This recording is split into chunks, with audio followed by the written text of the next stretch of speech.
各位正在线上收看的企业先进们，大家午安！非常欢迎各位来到经济部国际贸易局以及外贸协会共同主办的拉丁美洲商机论坛现场。因为疫情的关系，今天的论坛改由线上直播方式办理，希望各位可以在健康、安全、无虞的环境下安心参与。在今天的论坛中，各位可以抢先获得巴拉圭、墨西哥及秘鲁等拉丁美洲国家的最新商机以及经贸现况。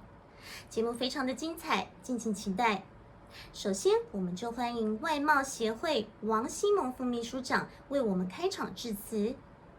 First, let's welcome the host to this forum, Mr. Simon Wang, the Executive Vice President of TITRA, to give an opening remark. 好，经济部国际贸易局江局长，还有各位海内外的贵宾，各位女士、各位先生，大家好。新冠疫情从去年元月23号这个发烧发作哈，到现在已经将近1年半了哈。那这个很多国家已经开始施打疫苗了。那我们台湾防疫模范生啊，有时候真的很难说哈，就是这个棒球比赛。往往到第9局还会有发生一些状况哈。那不过我想我们都非常有信心，在你我共同的努力之下，我们会在9局这个下半2人出局2好球之后，我们有这个信心绝对逆转胜哈，大家一起加油。那么虽然说现在我们外贸协会已经全员居家办公哈。不过我们还是服务是不会中断的哈，所以今天我们跟经济部国际贸易局合作，那么一起来办理这场拉美商机论坛这样的活动。那这个活动事实上它是2021年拉美拓销列车台湾州的这个活动的一环哈。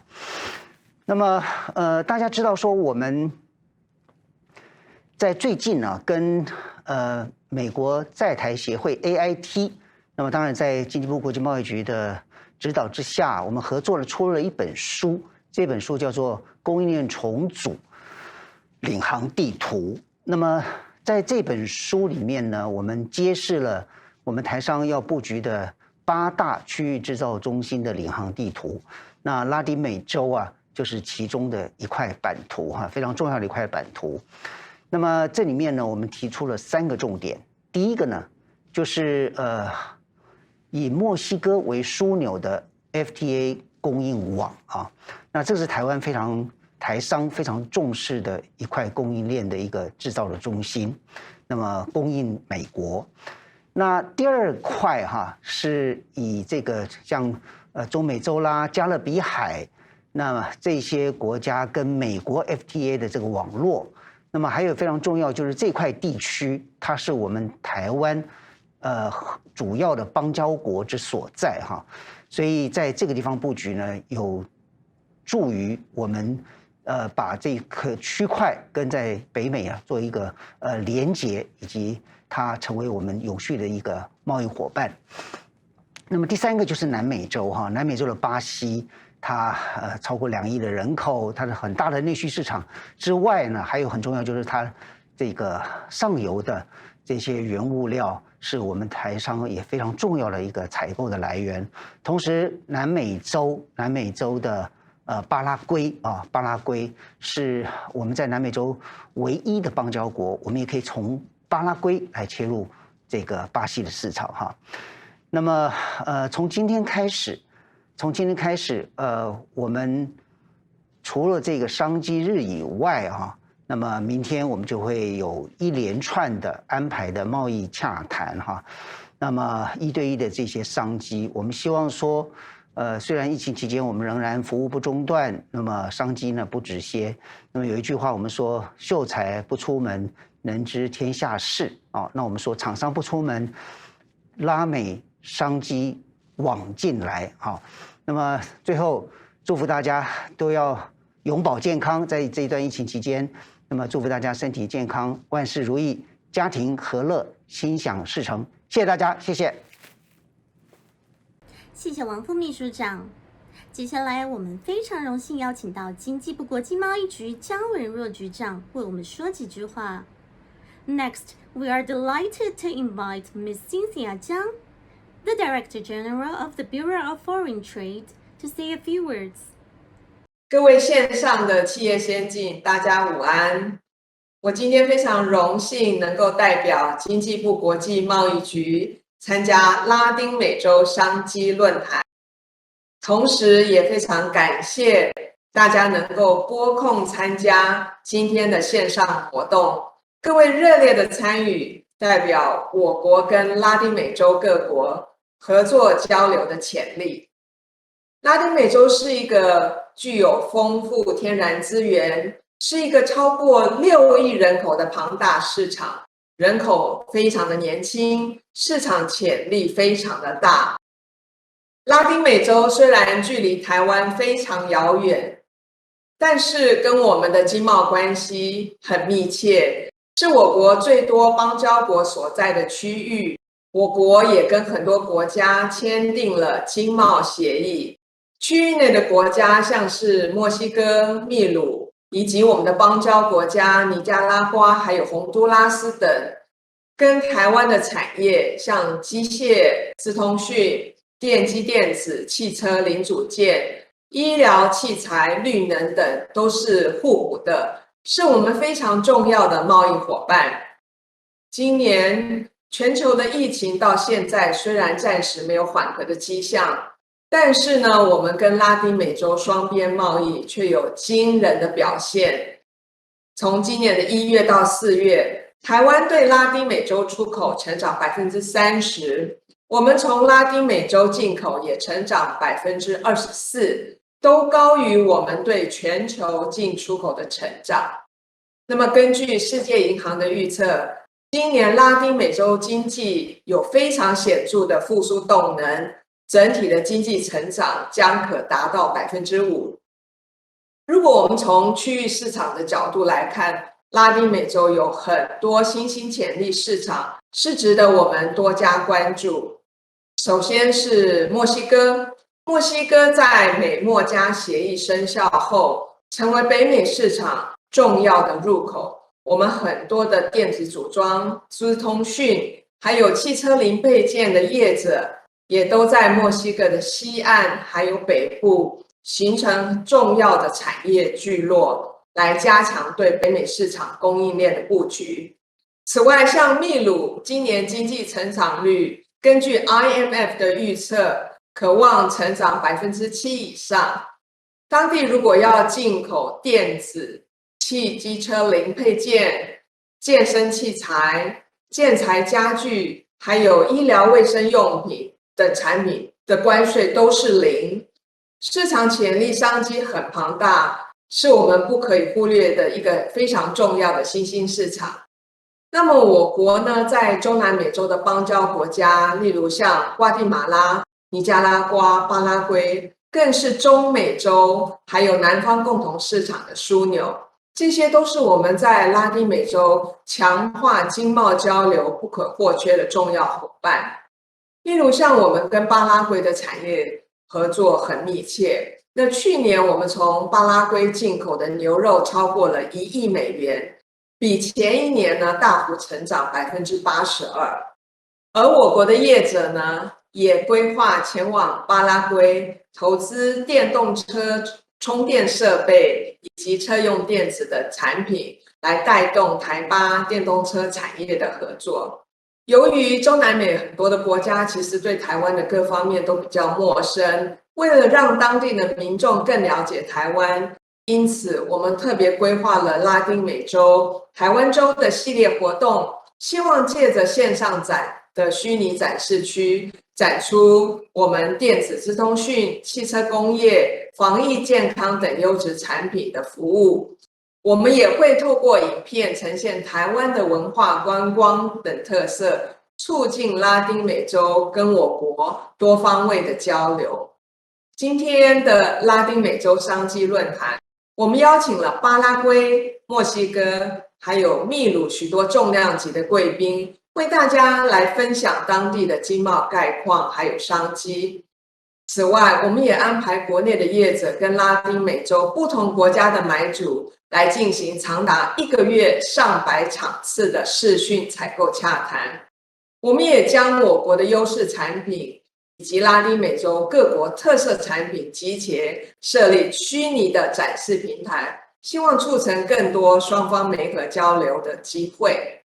那么最后呢，我再次感谢今天出席的巴拉圭大使馆、墨西哥驻台办事处、秘鲁驻台北商务办事处、墨西哥州企业协会，还有驻秘鲁代表处经济组共襄盛举。我祝今天的论坛活动能够圆满顺利，也祝所有参与台湾州活动的业者都能满载而归。谢谢大家。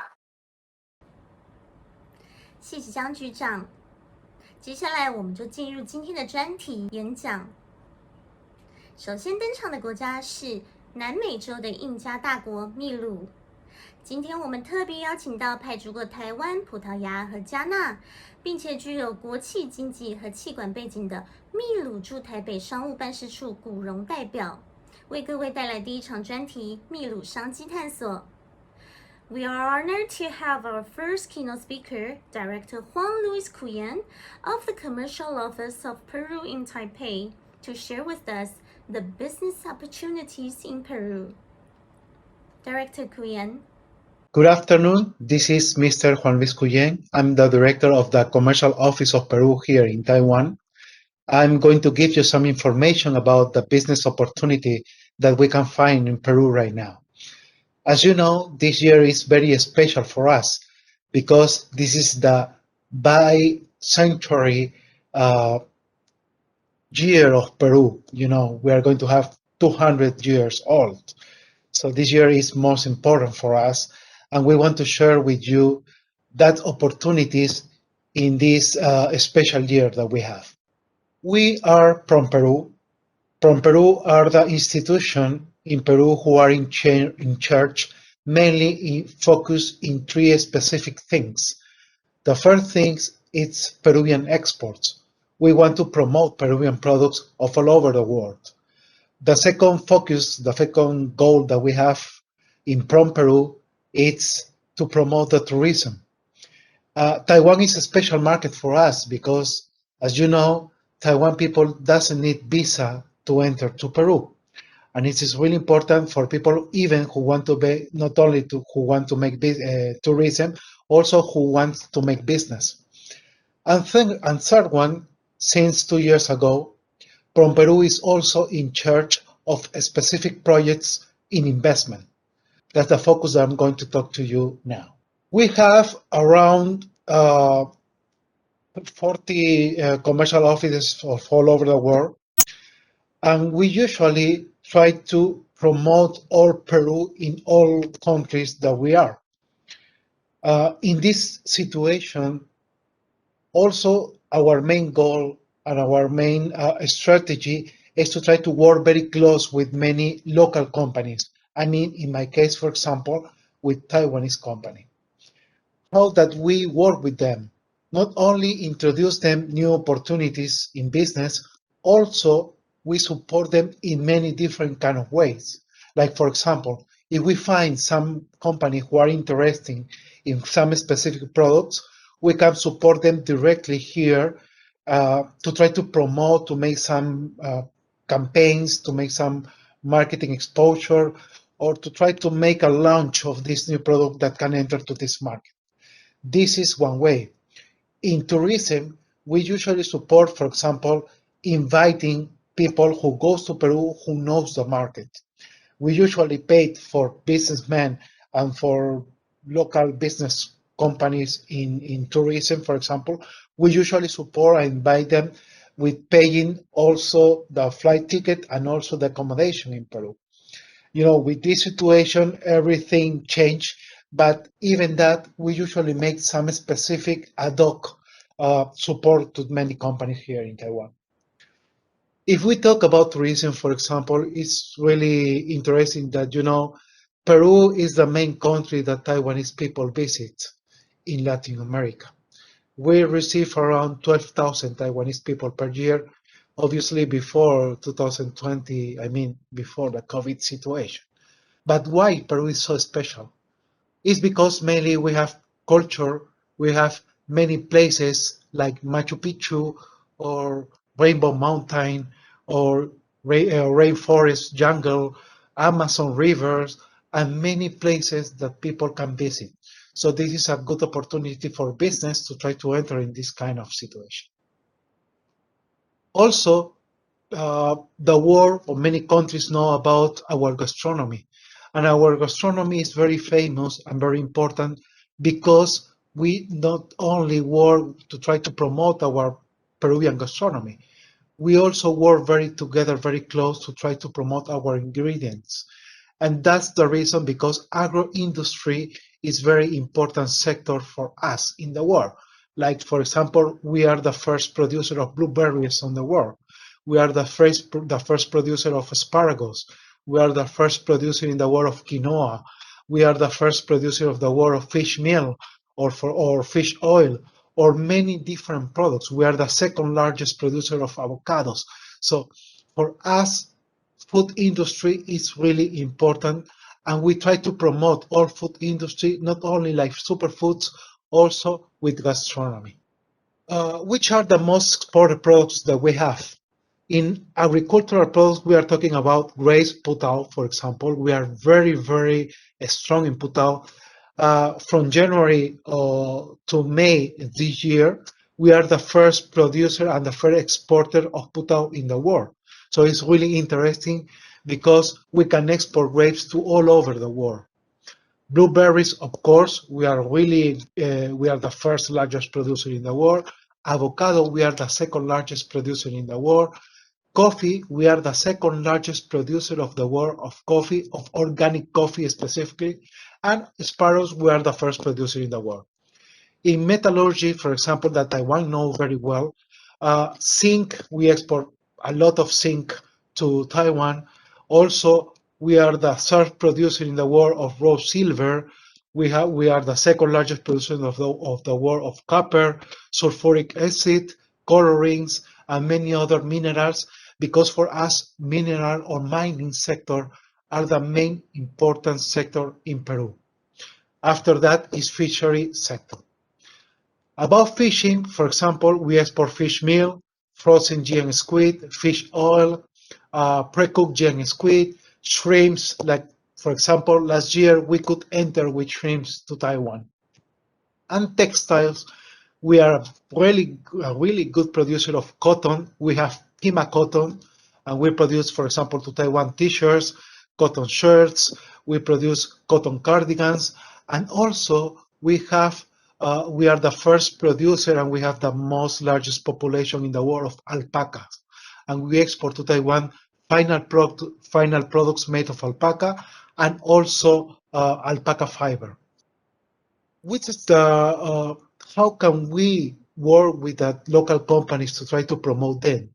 First of all, we want to promote the local companies who work with Peruvian products, and we launch, for example, here and to all over the world, we launch industrial brands or local brands, like, for example, textile from Peru or alpaca from Peru, coffees from Peru, pisco, that is a textile in Peru, and superfoods that are really famous now in Taiwan, like camu camu, like limay or quinoa, like inchacuyo, and other products that, of course, we can find very good opportunities here. The most exported products, for example, last year was about fishery product was fish meal, and after fish meal, we are talking about, for example, frozen GN squid. We export over or almost $600 million. About frozen blueberries, for example, just this January, we export over $3 million. Also in cocoa beans, last week was the International Chocolate Awards in London, and every year we usually won these awards, like the best chocolates in the world, and this year was the same. The best chocolate in the world are Peruvian, and the brand was Cacao Suyo. And Cacao Suyo could enter last year to Taiwan, for example, and we could set that, for example, in 7-Eleven. And it's considered the best chocolate in the world. Also, we export cocoa varieties like butter cocoa or like cocoa nibs or another products, and of course superfoods that are really famous with this situation with COVID, like camu camu, for example. The camu camu has a lot of vitamin C, and this is really, really necessary in this situation. So, about business opportunity of investment in Peru. Why invest in Peru? First of all, because we have over 30 years that we have the same policy to open market.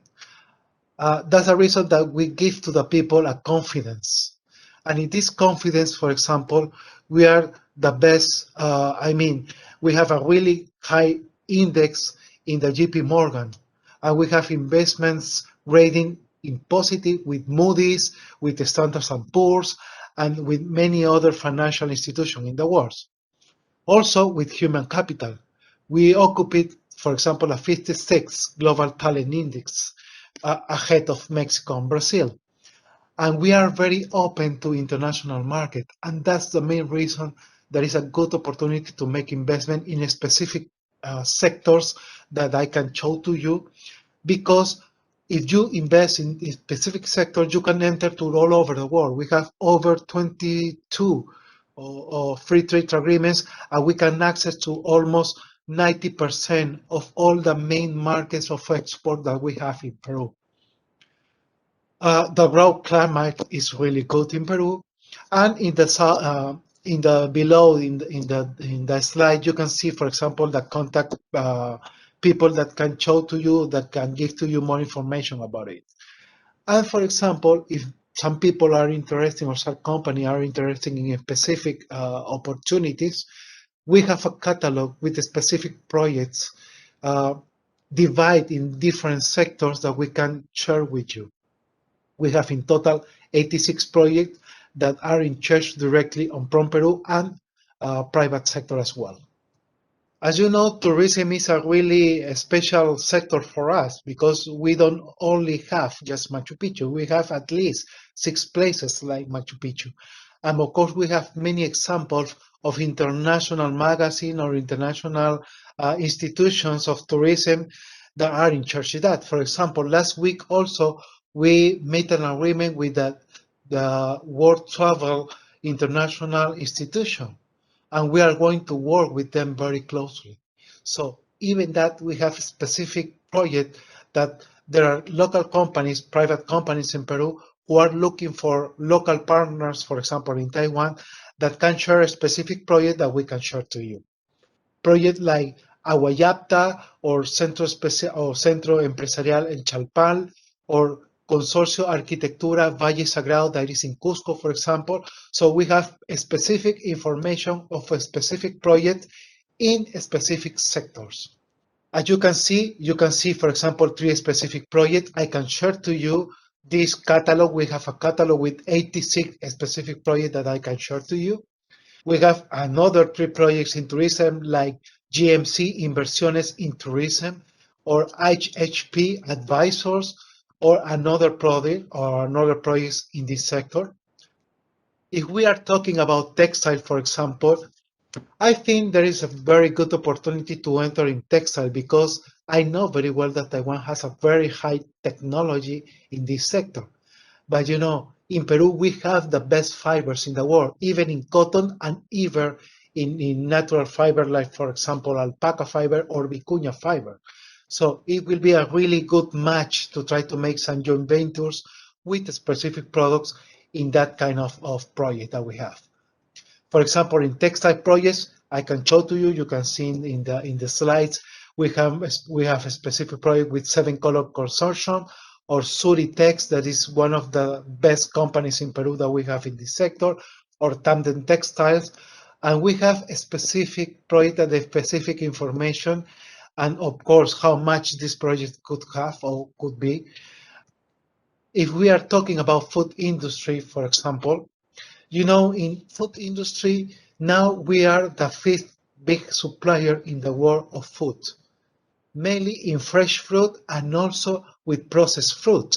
So I think it could be interesting to try to enter in this sector now in Peru, because every year we increase a lot. Even last year, with the pandemic situation, just in agro-industry sector, we increased over 260% in compared to 2019.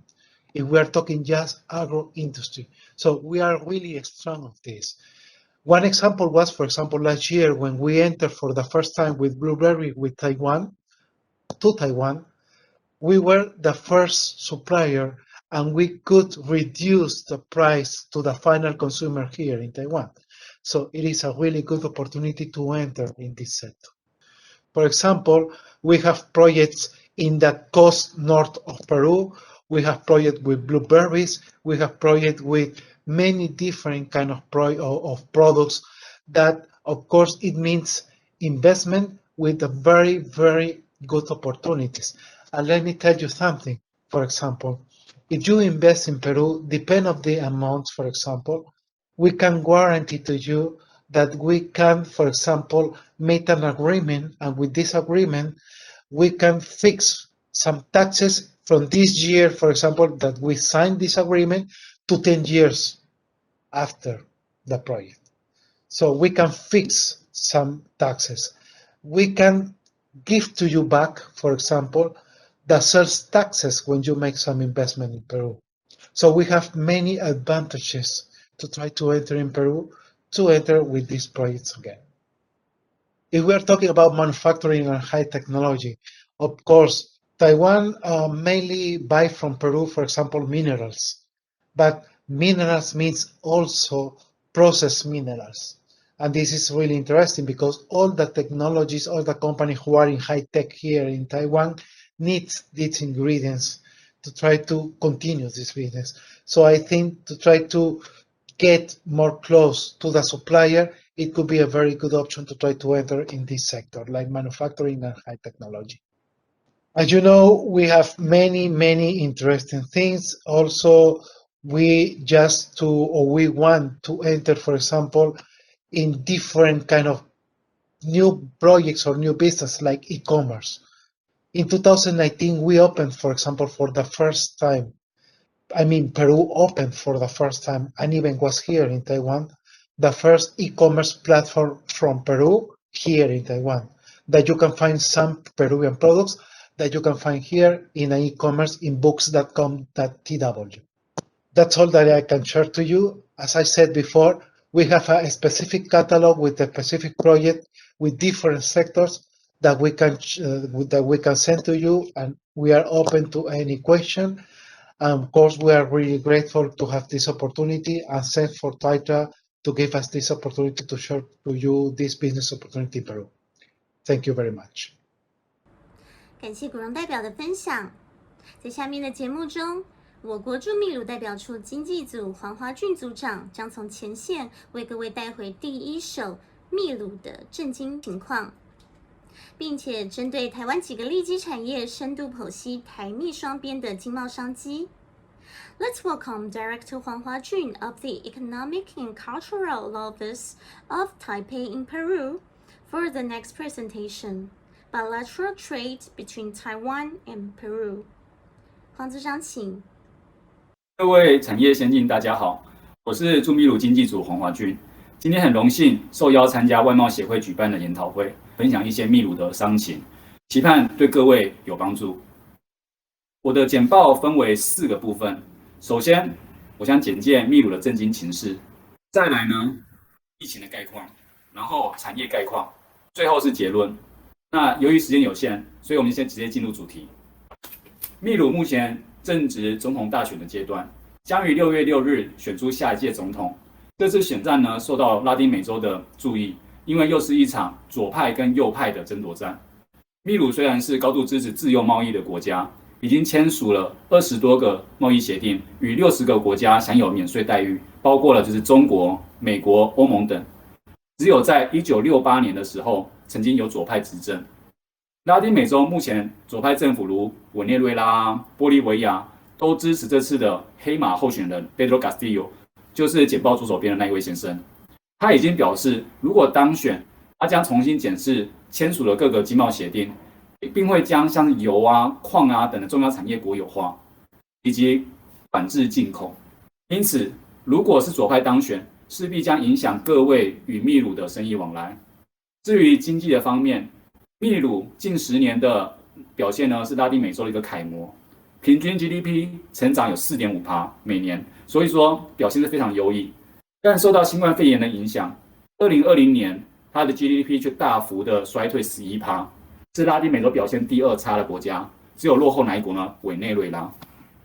那尽管呢 IMF 预测说本年渴望会成长个7%，但是显然，若是左派执政的话，势必将面临什么问题？外资撤离、汇率大贬的不利经济发展的因素。近来，全球都把疫情焦点放在印度还有欧美，但是呢，拉丁美洲却是一直是疫情的一个热点。由于拉美政府长期不重视投资在医疗领域，还有呢过分的严重的贫富差距的问题，在这次的疫情呢，无情的掀开了体制薄弱的问题。由于拉美国家都是依赖的呢观光，而该区域呢就是全球实施锁国时间最长的区域，它设置的旅游的规定呢比北美地区高出70%。而秘鲁呢又是区域限制最多、时间也最长的国家，那可想而知，就是马丘比丘啊、纳兹卡县闻名的观光大国，锁国基本已经重创了经济命脉。至于秘鲁的疫情的严重性呢，我简报上的 Johns Hopkins 收集的这个官方数据，虽然已经够吓人了，但却仅是冰山的一角。经济学人杂志近日做了一份研究指出，各国政府报道的疫情死亡数据都是有低报的现象，尤其发展中国家更是严重，因为死者都需要先是证实他是染疫，才会列入官方数据。因此呢，发展中国家的官方数据应该至少需要再乘以3倍，才能贴近真实的那个数据。根据经济学人的保守估计，秘鲁至少已经有16万人死于病毒，而这个以人口比例来计算，秘鲁的人口是3300万的人口有如此高的这个死亡率呢，所以它的疫情恐怕是比印度严重2.5倍。好，现在我们将进入本次报告的重点。这些产业资讯是我们透过翻译驻地的产业报告，以及拜会产业工会业者的一些心得，所以我们在这里会简短的跟各位报告我们的一些心得重点。首先，在电子产业方面，根据这个电子工会会长跟我们说，秘鲁当地并没有就是资通讯的产业的制造业，由于所有都靠进口，因此他们的进口基本都是免税。那数据显示，主要进口来源都是中国，但其实我国产品的市占率是挺高的。只是我国厂商如 ASUS Acer 技嘉都是从台湾接单，但是从中国出货，所以呢，出口数据才会这么低。由于疫情的关系，秘鲁从去年3月起校园就封锁，到现在都还没有开启，因此呢，家长势必也得采行就是远距的办公。相信最近呢，我国人也有不少经历了在家办公，同时也要肩负就当家教的这个双重任务。有实体验的应该都知道，要同时处理公务，还有盯小孩的作息和作业，这其实是相当累人的。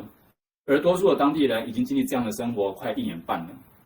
由于居家上班及上课的趋势，消费者对电子产品需求持续上升，且供不应求。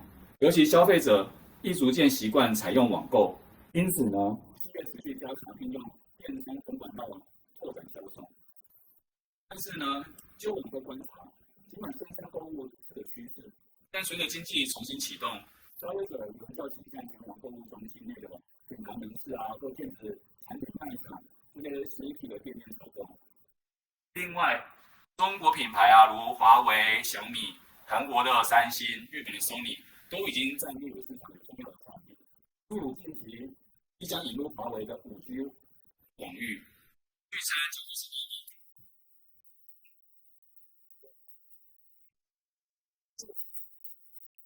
尽管呢，去年汽车销售情形惨淡，但是为了避免搭乘公共交通运输满利益的风险，所以许多人都纷纷的采购自有的交通工具。秘鲁消费者比较倾向呢购买就是油耗低车价也较低的汽车品牌，因此中国的汽车在秘鲁的销售表现非常好。根据秘鲁汽车工会的告诉我们，秘鲁当地也没有就是汽车的制造业。整车及零件均透过进口。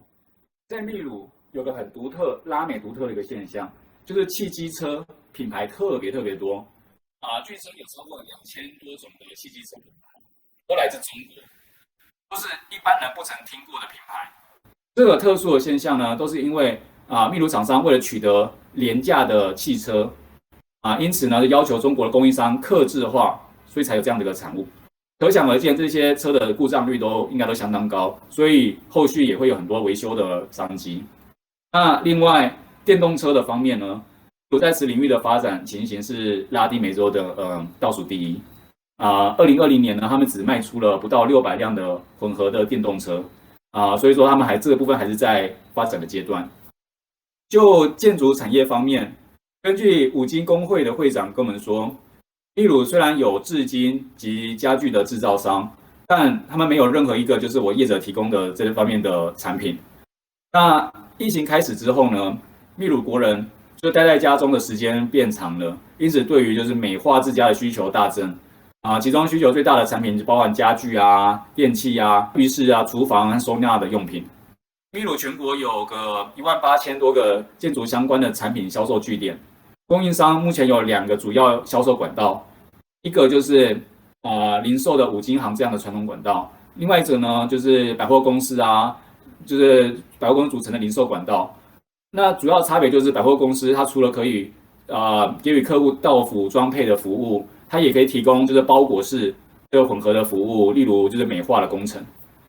去年疫情期间，虽然就是暂缓了多项的公营跟私部门的建案，但建筑业于2020年第4季已几乎完全复工，并不断推出新的就是政府的建案，是来刺激这个经济。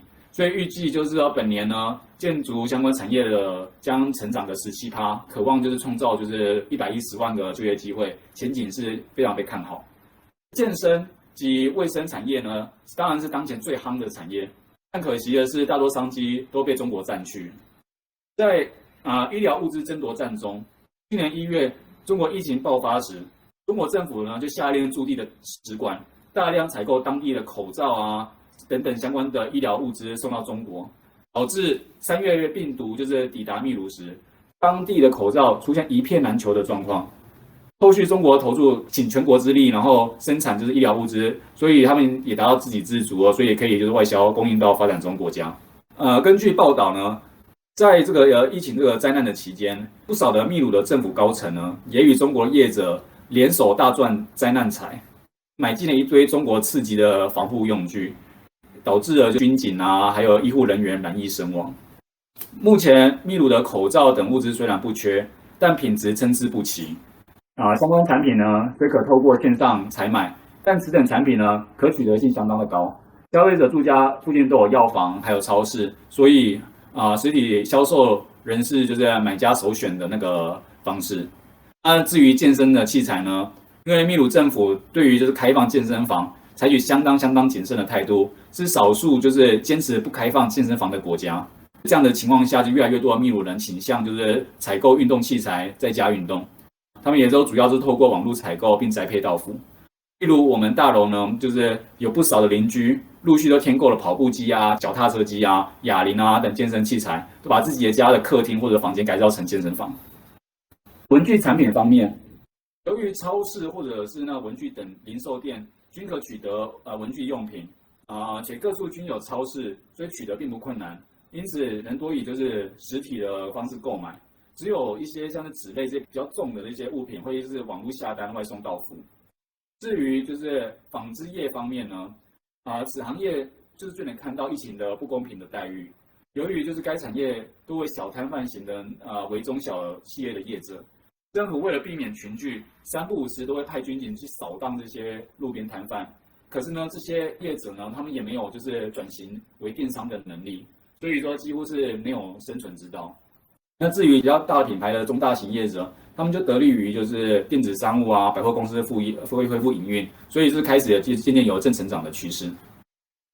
现在我们进入结论，2020年全球的 GDP 衰退了3%，但是拉丁美洲呢就衰退了7%，它是全球衰退最严重的区域其中秘鲁呢就大幅衰退了11%，它是拉丁美洲第2差的国家，只在委内瑞拉之后。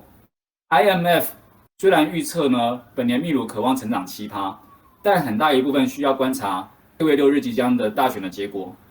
若是左派执政，秘鲁将成为一个完全不同的国家。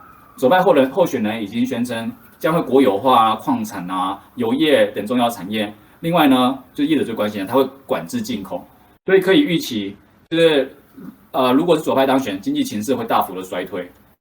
好，就疫情的方面，近来印度为全球的焦点，但是呢，拉丁美洲的疫情仍在持续的延烧，尤其巴西的 P1 的那个变种，那区域内不乏就是轻视病毒的严重性的政府，所以呢，事态会非常的严峻。拉丁美洲虽然仅有全球8%的人口，但死于新冠肺炎的人数却占了全球的35%，其中秘鲁死亡率尤其是特别严重，它一直在全球的第1到第3名之间徘徊。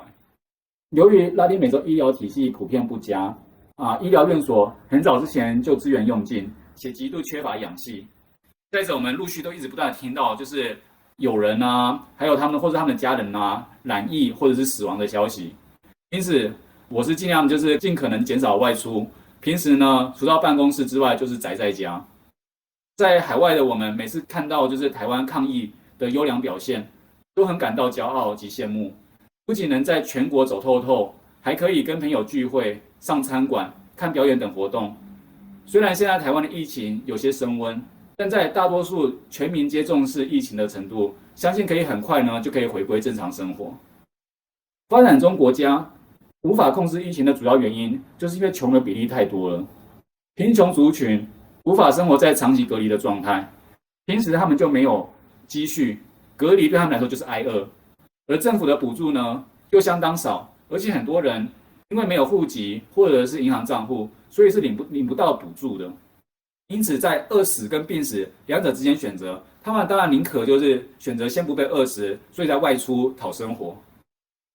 虽然疫情终将会结束，但这波疫情已使拉美新增了2800万个赤贫的人口，秘鲁则新增了330万的赤贫。总计呢，它全国人口现在已经有30%哦，1000万人哦，是属于赤贫。所以呢，疫情已经严重的重创区域各国常年就是为了解决贫穷的所做的努力。那这个当然是随之而来的犯罪率上升，这些社会问题也将会是未来各国政府的所面临的重大挑战。那疫情虽然带动秘鲁电子商务的快速发展，零售商及各大品牌均积极的就是开发电子商务平台，以扩大销售管道，但秘鲁仍缺乏一个好用且服务优质的整合性的电商平台。最多人使用的像是 Mercado Libre 或者是 Linio， 他们商品实在是参差不齐，有时买到的东西送到之后，其实已经不能使用了。但是呢，它的退换机制很繁杂，或者是根本就无法退货，因此消费者还是会比较倾向到实体店面购物。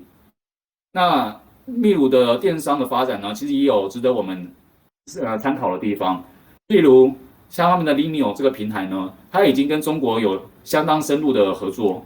那个网站呢，你可以直接向中国业者下单，并透过那个空运直接就是送到秘鲁，这样子的点对点的这样的交易，其实值得我们参考和研议就是可行的做法。总之，疫情虽然带来了众多负面的效果，但是也是创造了很多不同的新的商机。例如宅经济的期间，大家都更重视了就是个人化的生活，包括美化自己的住所，增加多重的兴趣，以及选择更健康的生活方式。我商向来就是以灵活与创意见长，因此应该思考如何利用逆境，就是创造新的商机。最后，祝各位在此乱世中找到新契机及定位，当然也祝各位身体健康。谢谢大家。谢谢黄华俊组长精辟的分析。看完了秘鲁市场，接下来我们就把焦点放到墨西哥。墨西哥长期以来是我国在拉丁美洲第1大出口国，它的经贸现况如何呢？我们来听听1997年起就进入外交体系，曾派驻过美洲、欧洲、中东、亚洲等多个国家，对国际关系非常熟悉的墨西哥驻台办事处处长 Mr. Martin Torres 的分析。Next, let's welcome Mr. Martin Torres, the head of Office of Mexican Trade Services, Documentation and Cultural Office, for an outlook of Mexico's economy. Mr. Torres. Hello, first of all, I would like to express my appreciation to TITRA and the organizers of this Taiwan Business Week in Latin America for allowing us to be here and for allowing us to share a little bit about Mexico and where we stand in general in the international trade world, as also where we stand between Mexico and Taiwan in bilateral economic relations. Without further ado, let me start my presentation that I will briefly divide into three. First, we'll talk about generalities of Mexico, a few generalities of Mexico, then where we stand in terms of international trade, and then a word about how we fare between Taiwan and Mexico as far as being business partners and having economic relations. So, first of all, let me briefly talk about what seems to be obvious, but it's not so much for some people, because sometimes they place us as part of Latin America, a part of Central America. Mexico is not Central America, but it certainly indeed is very proudly part of Latin America, but also part of North America. We're part of the North American continent. We have a free trade agreement with our partners to the north, Canada and the United States, since 1994. We share a more than 3,000 kilometer border with the United States, but we also share a border to our south with the gateway to Central America, the first country in Central America, which is Guatemala, and also the first country in the Central American Isthmus, which is Belize, at the same time the gateway to the English-speaking Caribbean countries. And we have a very large extent of coastline that connect us directly to the Pacific as well as the Atlantic and the Caribbean. And our place in the world, with almost 2 million square kilometers, is the 14th largest in the world. The relationship that here we have with the United States, we are the number 15 largest economy in the world. We have, like I said, a 3,000 kilometer border with the United States, as you can see, and there more than 100,000 under regular circumstances, 300,000 legal crossings of vehicles, and 1 million crossings of human beings back and forth across that border, and $2.3 million per minute are traded in that border. And so we have this very, very special situation that you can see in this map, linked to the North American market, to the United States, which is the largest market in the world, and to Central and South America as part of Latin America. And in the world, we are the number 15 economy, with a population of 126 million, the 11th largest. We are in nominal GDP terms the 15th largest economy, although of course if you take into account the per capita, then we're not that strong, because of our large population. Out of these 15 countries that you see here, of course the G7 are there, China and Russia, those big economies are there too. But when you take into account per capita income, then we don't fare that well, although we move to not just up to number 13. Brazil goes down to number 14, and India, of course, to number 15. So what I'm trying to say here is that Mexico is indeed a very large economy, but at the same time with a large population, and so with under no stretch of mind we a developed economy, but only a developing economy with facing still many problems of inequalities. Yet we have a very large middle class, as you can see. 35% of our total population, roughly 44 million people, are equivalent to the whole population of Canada. So purchasing power we do have. So here you can see in terms of our GDP in 2020, where we stand, number 15 in the world, 1.4% of the share in the world, 1.1 trillion. And what I want to stress here is how it is divided. You can see that 9 out of 10 US dollars that we export to the world have to do with that we're talking about GDP. The GDP of Mexico, 60% is services, 40% is the production of manufacturing goods, and only 4% is the primary sector. So 9 out of 10 US dollars that we produce as an economy come from the secondary and the tertiary sectors. So where does this put us? Well, see again, 14 economy that attracts foreign direct investment. We are the 19 exporter in the world, and we are the 15 importer in the world. In terms of the region that we're talking about in this forum, here you can see also how we fare. The numbers 2 economy after Brazil, the second recipient of foreign direct investment, and also we are the first exporter and the first importer in the Latin American world. We actually export more than the whole of Latin America combined. Here you can see now it is a composition of our trade, especially our exports, where most of them go.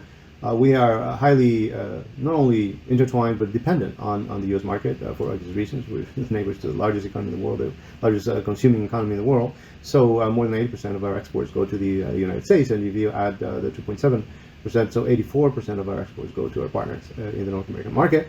But there you can see also, other countries, China, Germany, and you can see also the numbers of how we fare. And if you take a look at the image to the right-hand side of the screen, there you can see that what I was saying just a second ago, 9 out of 10 dollars that we export to the world are manufacturing exports. The rest we are also important exporters of agribusiness and of course oil and gas. They're almost evenly divided. Why do we have this privileged position?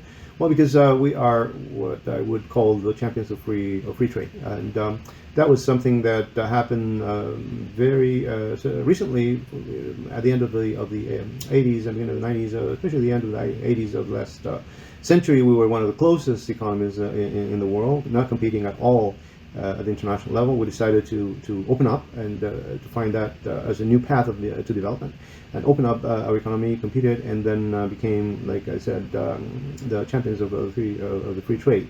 And we're probably the country with the largest numbers of free trade agreements in the world. You can see 13 that links us to 50 countries worldwide. Some of them, the most important ones that we have is, of course, the Pacific Alliance with our friends from Chile, Colombia, and Peru in America. And this has been joined by other countries around the world. Canada, Australia, and New Zealand are finishing up their negotiations to become the first 3 observers at the Pacific Alliance. We also have a very important agreement with the European Union that we just finished negotiating last year, and we're in the process of going through all the final details involving so many countries to enact the new version of the free trade agreement that we have with the European Union. Of course, the largest one and the most important for us, which is the so-called earlier NAFTA and now TMEC, with, as I mentioned, the United States, Canada, that was enacted on July 1st last year. It's going to be already 1 year that has been put into place again. And then we are one of the founding members of the CTPP. We're one of the 6 countries that have already ratified the agreement, 7 because Vietnam did it a little later. So that's why we have this huge network of free trade agreements that allow us to compete and to be very active in the world trade economy. Next slide, please.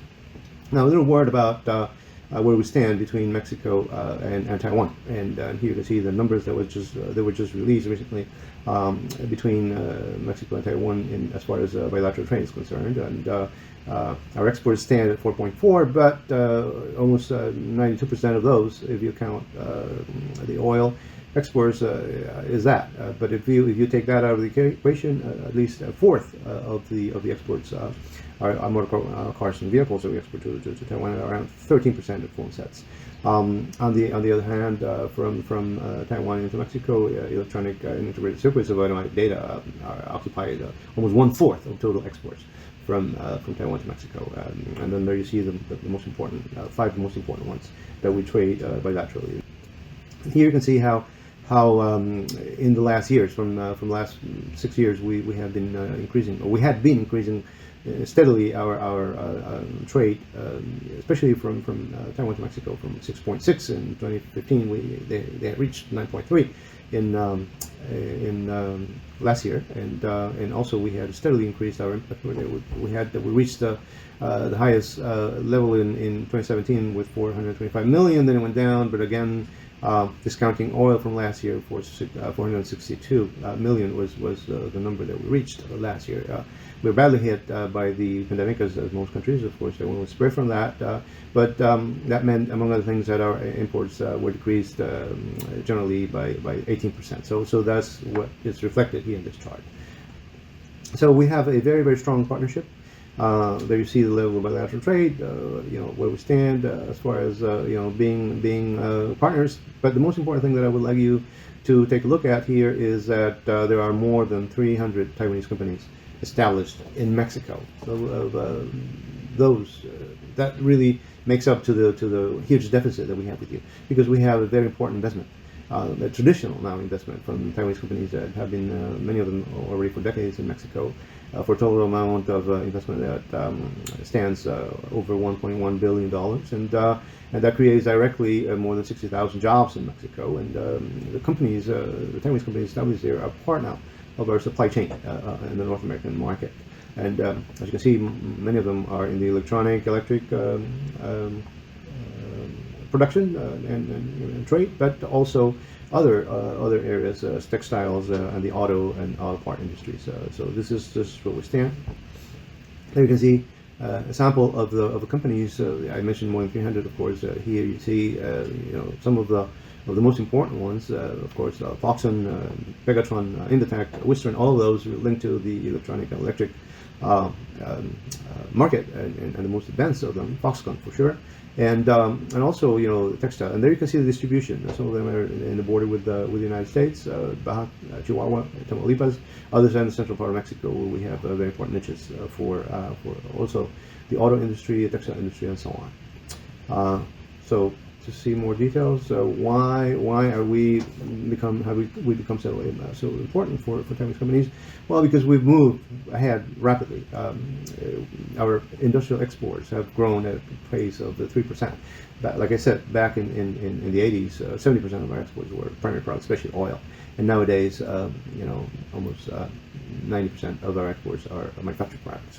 So we have become a very important player in the medium and high technology manufactured products. Also, we've been specializing more and more in that.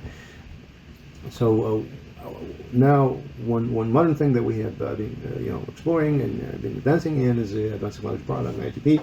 There you see some numbers of how we are participating in the advanced technology product market. We're 2% in the world, and also we're the second provider of ATP to the U.S. market, and that's what makes us very, very attractive also to Taiwanese companies that are being considering now increase their presence in Mexico, and also expand and create new companies that we know that are planning and considering coming into Mexico. I will just end up by saying that there have been very, very tangible advances. I've been mentioning that there had been a traditional presence of Taiwanese companies in Mexico for decades, but there have been new developments that are totally unprecedented and that lead to believe that indeed we are moving ahead to a much deeper relationship between Mexico and Taiwan. And the very first expression was actually at the beginning of this year. For the first time, we also included the financial sector when Mexico decided to issue a treasury bond for a 50-year reference bond, the Taiwan Formosa market, in the amount of $3 billion. This combined with Luxembourg, but it was very, very important to see how well received it was in Taiwan. There you see some of the characteristics. I will not repeat them, just say that there was a very, very important and very enthusiastic reception, and that Mexico, by issuing these bonds, also was hoping to get up to 35, more than a third of its needs for foreign currency for the year. And so that is translated into what trust means in this relation. This is new. Mexico was only the third country to come into the financial market in Taiwan, Qatar being the first one, Israel the second, and now us. And I believe this is, again, a very tangible expression of mutual trust, and that will lead to other expressions of deepening relations. The level of, again, the tangible level of closeness that we have reached. It started really at the end, by the third quarter of 2019, when we had mutual visits. There was a very important delegation from Taiwan, both in the private sector and also the Ministry of Economy, certainly TAITRA, visiting Mexico, touching upon different states in Mexico, Chihuahua, Mexico City, and the city of Guadalajara, Jalisco. And that was followed by mutual visits that came again, in the last quarter of 2019. And the number one expression was a visit in January of 2020 of the head of CONCAMIN, which is an umbrella organization for the production of all types of industry in Mexico. CONCAMIN encompasses the membership of CONCAMIN encompasses 30% of Mexico GDP and 90% of our foreign trade. And they had a very important visit. The head of CONCAMIN, the CEO, very seldom travels, and yet he came here. He held meetings with SIECA board of directors, with TIMA board of directors, and visited them. Also with their counterparts, the Chinese Federation of Industries. They held a very important Taiwanese business forum, and they signed an agreement, both of them. And this also was followed, as I said, after a very important visit that we had from the state of Chihuahua, with more than 40 members of the delegation came and visited different places in Taiwan, held also two fora. This was, again, unprecedented. I'll show you. What's very important is that it didn't stop there. It was a follow-up, and there has continued to be a follow-up, and this is even more remarkable taking into account that we've been in the middle of the pandemic. So even within the middle of the pandemic, we had major advances. TIMA CONCAMIN signed a memorandum of understanding. The chairman of TIMA was also appointed CONCAMIN representative in Taiwan.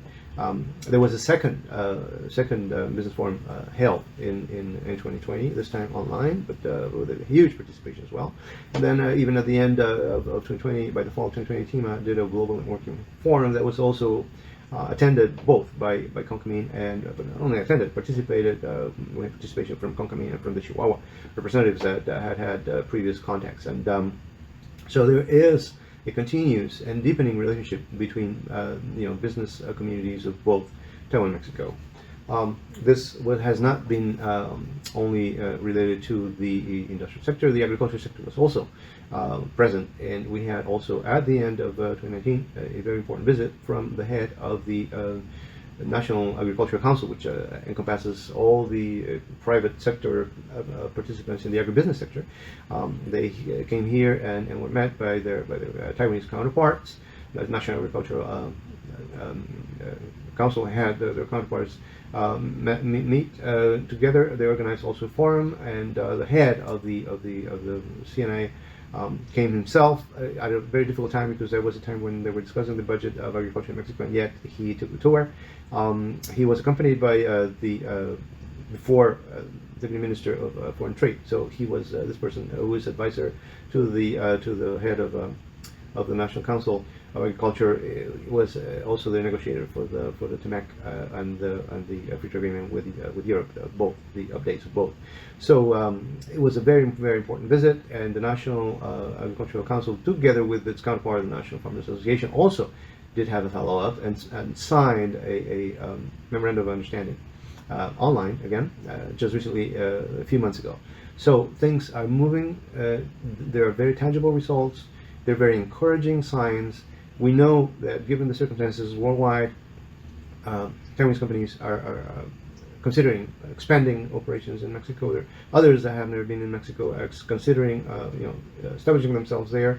There are more and more agreements taking place for machinery and other goods being taken from here to there to Mexico. So just to wrap it up and conclude, I will express my confidence and my optimism and very tangible encouragement that things are moving ahead as never before, and that we will see in the future to come more and more businesses being done between Taiwan and Mexico, and more exchanges of businessmen, of business companies visiting once we go back to what we might consider normality after COVID, visiting each other and doing more business for the benefit of both parties.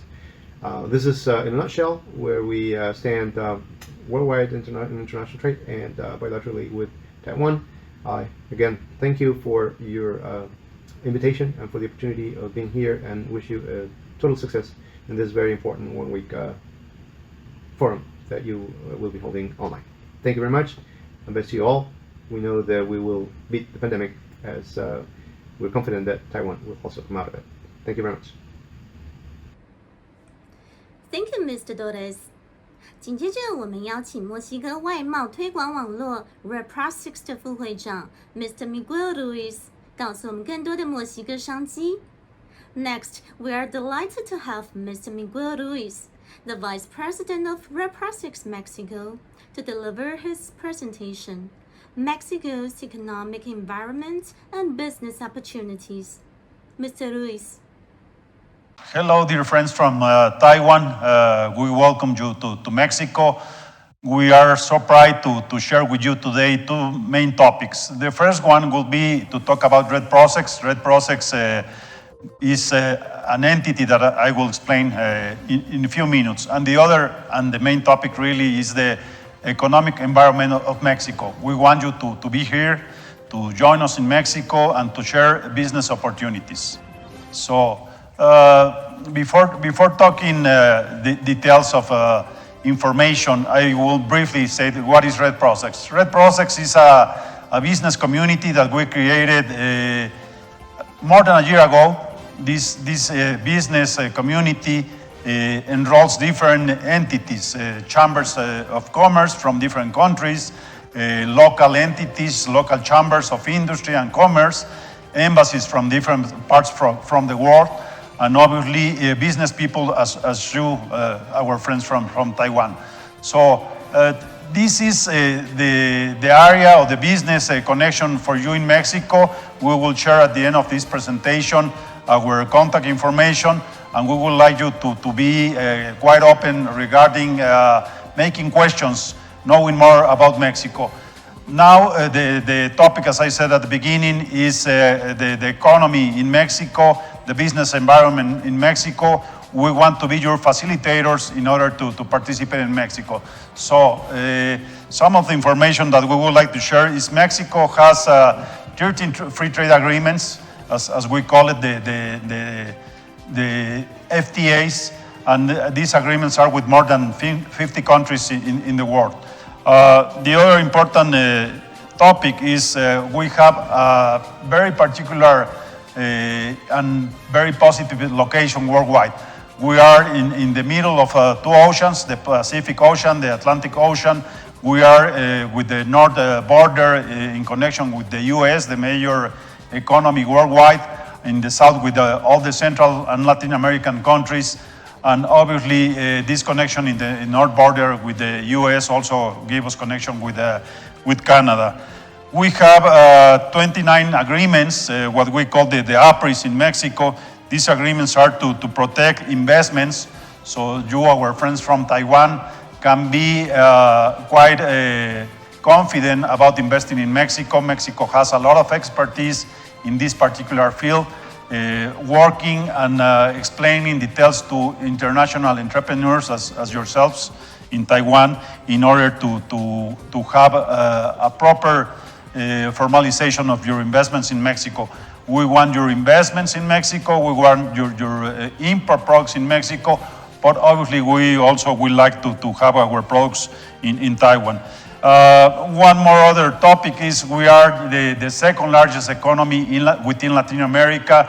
The only country that is before us is Brazil.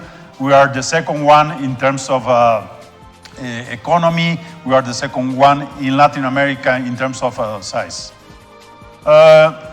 We call in Mexico TEMEC. What is TEMEC for you? This is the Spanish translation of USMCA agreement, which in the past we call it the NAFTA. Now it became the USMCA agreement, which is the most important free trade agreement within Canada, US, and Mexico.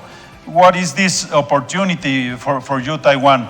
Is the opportunity to participate in this business area, which is as mentioned before, is the largest economy in the world, the US economy, in which Mexico, after many and very difficult negotiations, especially in the Trump administration, we finally have an agreement which is in place, is running, and is with a great opportunity for you. As you are totally aware, probably more than myself, there is some tension in the business between China and the US, and this is a great opportunity to being established here. Mexico has a very positive alternatives to increase the production of high-tech products and to take advantage of these agreements. When we compare economies, and we can see this in the slide, obviously by far still the U.S. Being the largest economy worldwide. If you compare Mexico, which is at the bottom of the presentation, we are, let's say, very small still compared with the U.S. China, the second one, and mostly the European investments or the economies are the largest ones, with certain exceptions. Korea, one of them, and Indonesia in Asia, which is for more reference for yourselves. I was mentioning before Brazil. Brazil has 1.36 and Mexico has 1.04. So we are not so far from the largest economy in Latin America. But as said before, we have great opportunities for you in Mexico to develop a business platform to grow in the domestic market. We are more than 126 million inhabitants in Mexico. We, from here, export more than 85% of our production to the U.S. And obviously, we have several agreements with the economies in Europe. We have a free trade agreement with Europe. We have agreements with many economies in Latin America. Which are the top exporting manufacturing countries? Well, obviously, the European Union has a big role for us, then China, and some of the other economies. Mexico, in this case, is the seventh participant in this particular role regarding billions of dollars being exported of manufacturing economies. And I will stop a little bit on that because there are many business areas in which you might participate.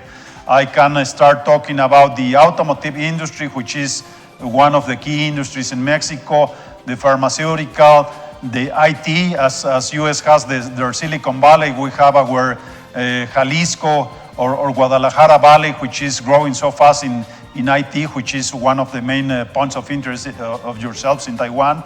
And we have obviously a very well-developed economy in agriculture.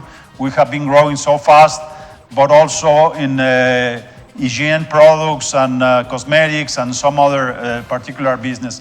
In machinery, we're still importing a lot of machinery. That's an opportunity for you guys, but also to invest in Mexico, to create new business opportunities, again, within Mexico and with countries in which we have free trade agreements.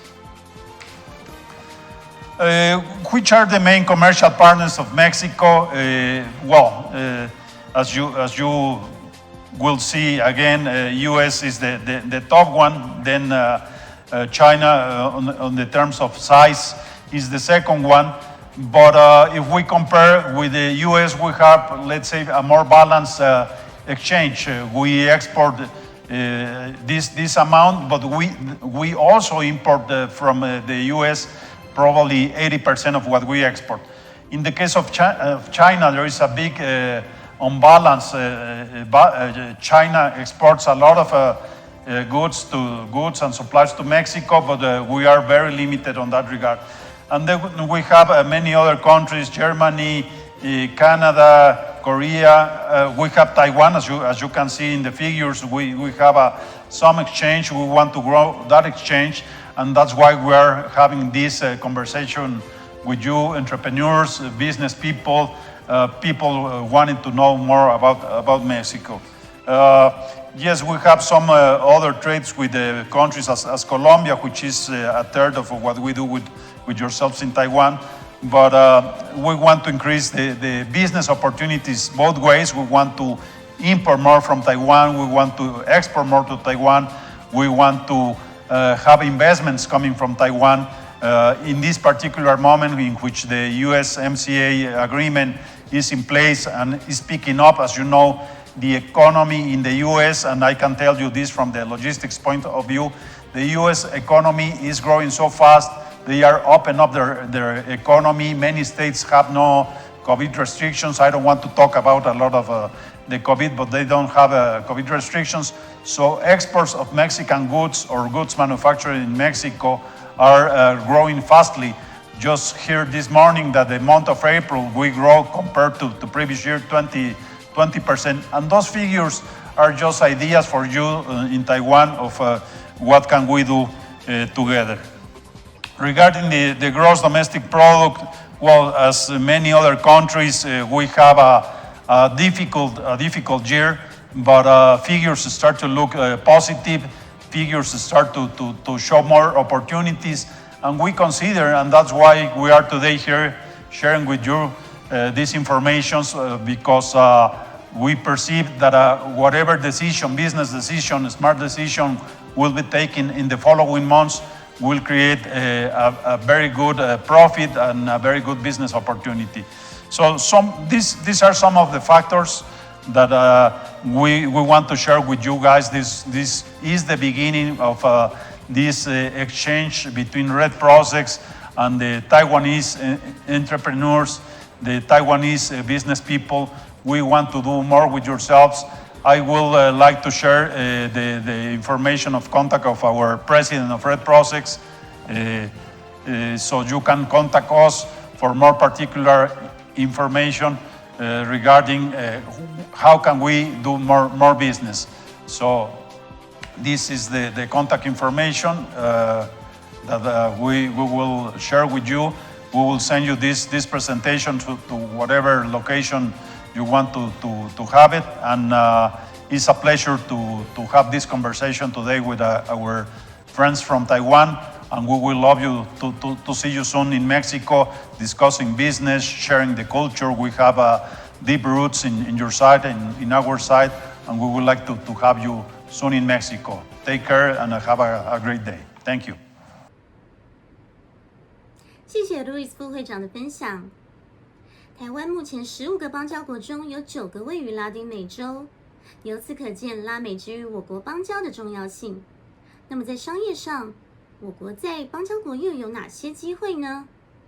今天特别邀请巴拉圭共和国大使馆 Ms. Macarena Barboza 巴育联商务专员来分享我国位在南美的邦交国巴拉圭的最新商机。巴专员自2009年起在台湾就学，在这里顺利取得学士及硕士学位。此后从事巴拉圭和台湾之间商务交流的工作已经超过5年。接下来我们就来听听巴专员的分享。巴拉圭商机探索。We are honored to have Ms. Macarena Barboza, the Commercial Attaché of the Embassy of Paraguay to the Republic of China, to share the opportunities of Paraguay. 时间交给巴专员。大家好，我是巴拉圭大使馆的巴育联商务专员。今天很荣幸跟大家介绍巴拉圭。Paraguay is the hidden gem of South America, a land of opportunities. And Taiwan have the opportunity to do business and trade with each other. The balance between Paraguay and Taiwan during the last few years. The trade balance between Paraguay and Taiwan has been duplicated during the period we can see from 2017 to 2020. In this period, the trade balance went from $40 million to 120 million, being beef the main product in Paraguayan export. 我不知道大家有没有注意，在台湾巴拉圭牛肉越来越多。Luisa、鼎泰丰这些餐厅还有网络上都有，所以巴拉圭出口到台湾最多的产品是牛肉。Commercial exchange between Paraguay and Taiwan last year, 2020. On the left side of the slide, we can see that the main products exported to Taiwan include frozen beef, oilseed, chill beef, and sorghum. And on the right side of the slide, Paraguay imported testing and printing machines, flat shapes of plastics, and suitcases. Into the International Trade Center, there is a market potential in Taiwan from Paraguay for soybeans, corn, sesame, sugar, and similar products. At the end of this presentation, you will see that Paraguay is among the top 10 producers of these items globally. That ensures the quality of the mentioned items. Aside from the Taiwanese side, Paraguay has opportunity in Taiwan to export electronic devices such as TVs, cell phones, electronic circuits, primary plastic, office machine, and other similar products. Paraguay is a vast business platform in the region. Even though the domestic market is not so big, Paraguay is an entry door to the Mercosur market. That is Argentina, Brazil, Uruguay, and with Paraguay, of course, 4 countries altogether. Is situated at the center of South America. We say it's the beating heart of South America and also the only diplomatic ally of Taiwan.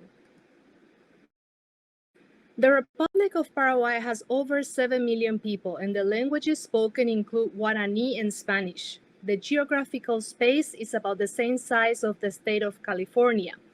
The incumbent president is Mario Abdo Benitez, who has been in office since 2018, and his term will end in 2023.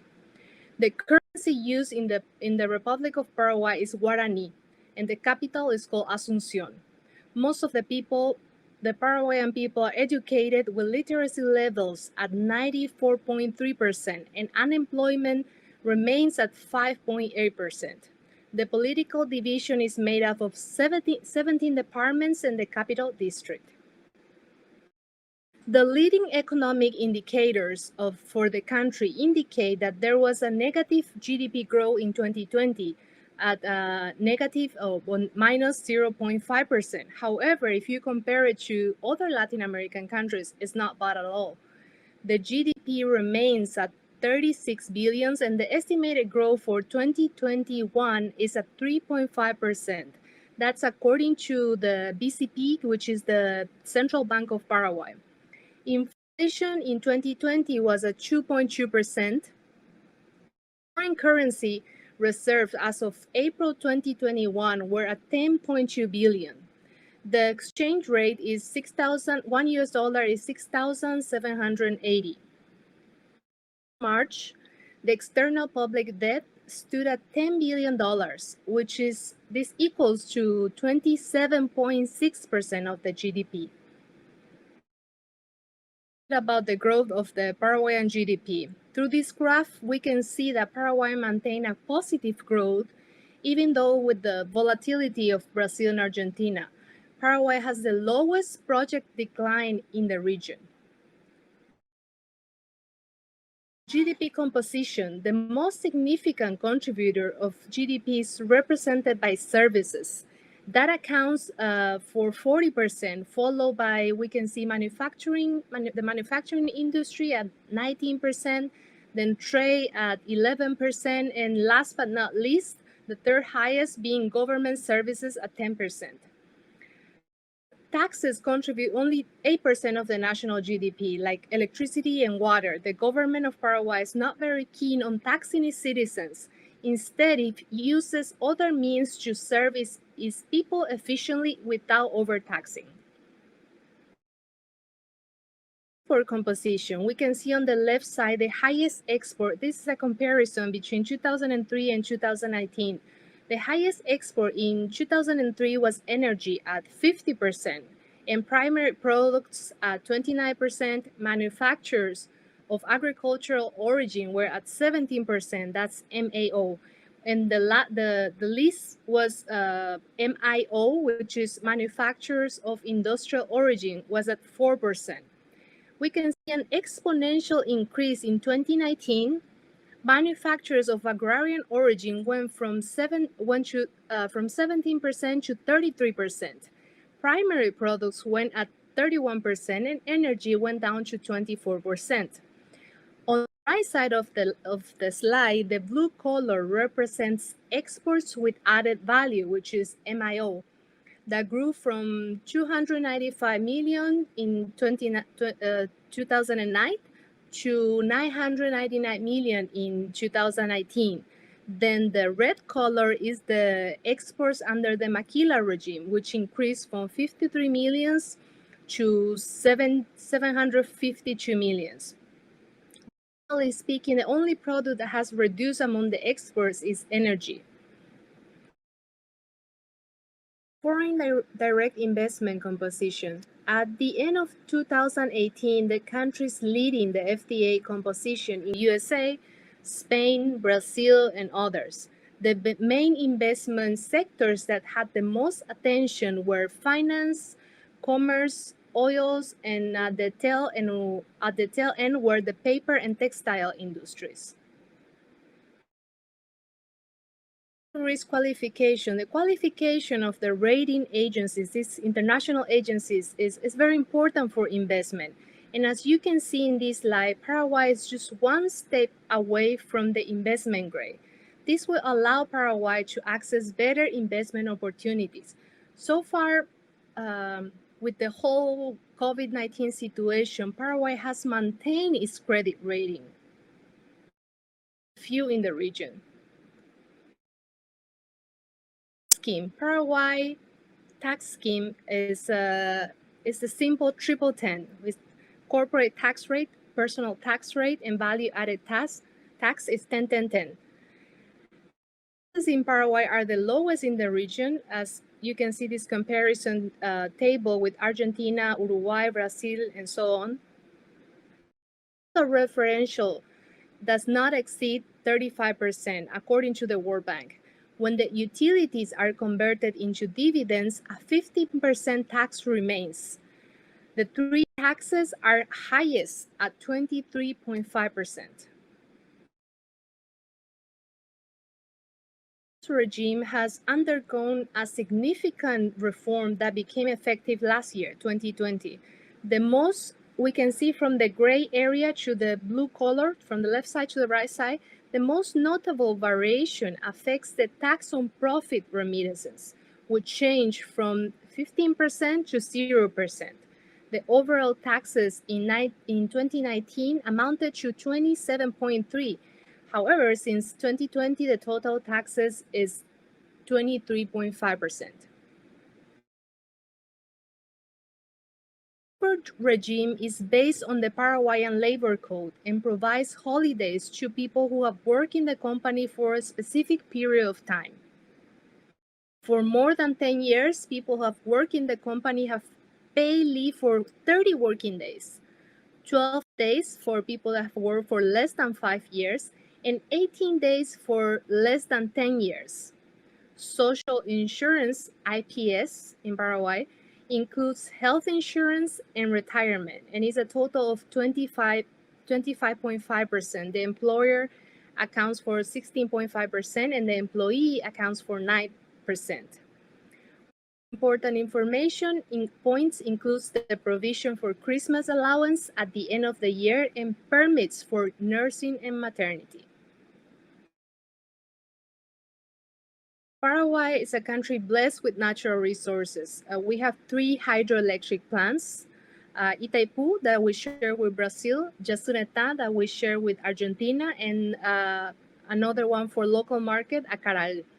The cost per kilowatt in 2019 was highest in Bolivia, 21.58 cents per kilowatt. For Uruguay at 16.93%, while Paraguay has the lowest price of 5.17%. The surplus electricity in the hydroelectric plants corresponding to Paraguay is exported with 22% to Argentina and 78% goes to Brazil. This is very important. Paraguay is among the leading countries in the production of renewable energy globally. There are several incentives put in place for both national and international investments. Investment in Paraguay has several advantages, mainly due to the least taxes in the region, lowest energy costs in the region, and other advantages include a high projection for growth in Latin America, low public debt, and a young population in the region. Young population and easy to train. We'll briefly describe some of the most popular incentive law. The main attributes of the first one that we're going to talk about, the 1690 law, includes reducing the taxation to zero for import capital goods, value-added tax, interest remittances, payments, utilities, and dividends. Incentive, there is also the raw material regime and the product and national employment regime. There is zero custom tax on raw materials. Let's say there is some Taiwanese or Chinese raw material that you need for production, and we don't have it in the region. You can apply for the 0% custom by proving that is used in the process of production, and there is no national production of it. Paraguayan products are also given priority in the process of purchase in the public sector. HICO regime. Advantages given in this regime include the exemption of custom tax, or import on value-added tax is calculated at 20% on the actual custom value. Under this regime, there are 25 registered companies, motorcycle companies, dealing with plastic parts, suspension parts, metal parts, and rubber parts. One is the PPP law. The PPP law promotes public sector-related investments by establishing rules and mechanisms that foster the development of projects in the public sector. The eligible projects include social, electrical, and transport infrastructure, also maintenance of existing infrastructure, initiative to improve the urban environment or enhance the development of sewer disposals. The maquila regime is similar to the low-cost factories that they have in the US-Mexico border. The maquila regime taxes only 1% for goods and services produced for the primary purpose of export, but you can also sell it locally. Supplies used to develop some of the material used in production. Supplies used in the development of some of the material used in production have the tariff suspended, and tax on remittances of dividends and income. Has access to a market of more than 260 million people with special treatment in preferential rules of origin, that is 60% extra zone and 40% regional content for most products. The 40% regional means the Mercosur region, and the extra zone is outside of that. Additionally, a special regime have been established to promote importing substances such as computers and agriculture inputs. There are favorable concessions for Paraguay in external negotiations and exemption for 649 items. Recently, we signed, 2-3 years ago, we signed the agreement between Paraguay, Brazil, and Argentina, with Brazil and Argentina regarding the automotive sector to reduce tariff on items with ICR of 50% and 40%. The ICR is the regional content index. With plans, there are plans to slowly increase.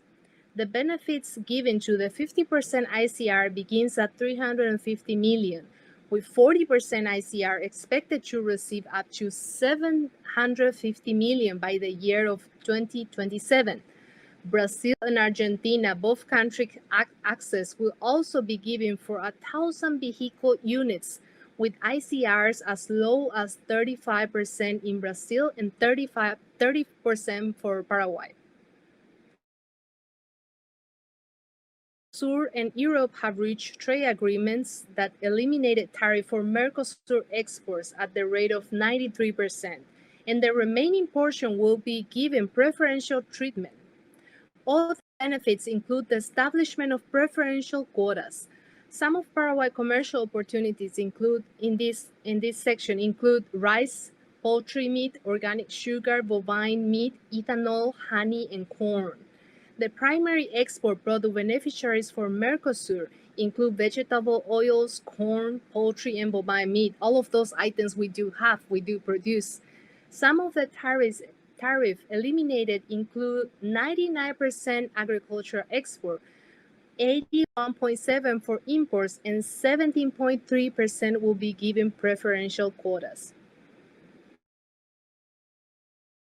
It has a bilateral commercial agreement with 24 countries, as we can see in these slides, all the 24 countries.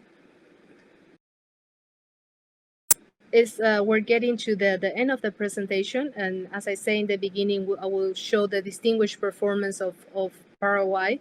The country has performed well in various sectors, such as export of coal, grape juice, mate tea, bovine leather. As these numbers that you can see on the top of each picture, the number 3 is we have the 3rd largest barge fleet in the world.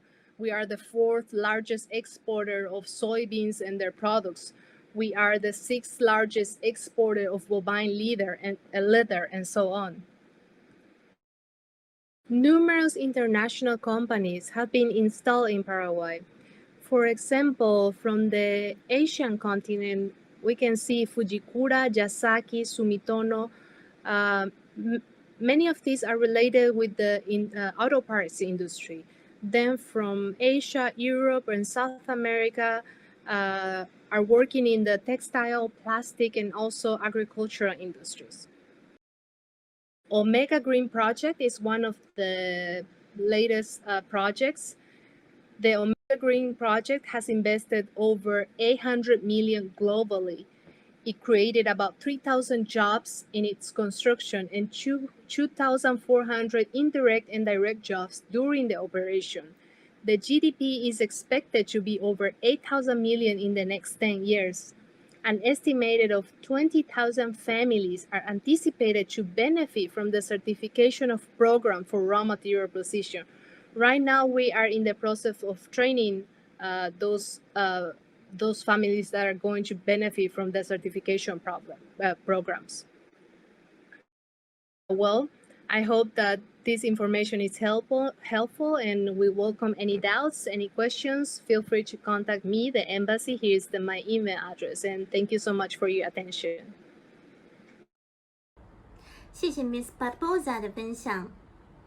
经过今天几位长者的精彩报告后，相信各位对于这3国的经贸以及商机有了更深的认识。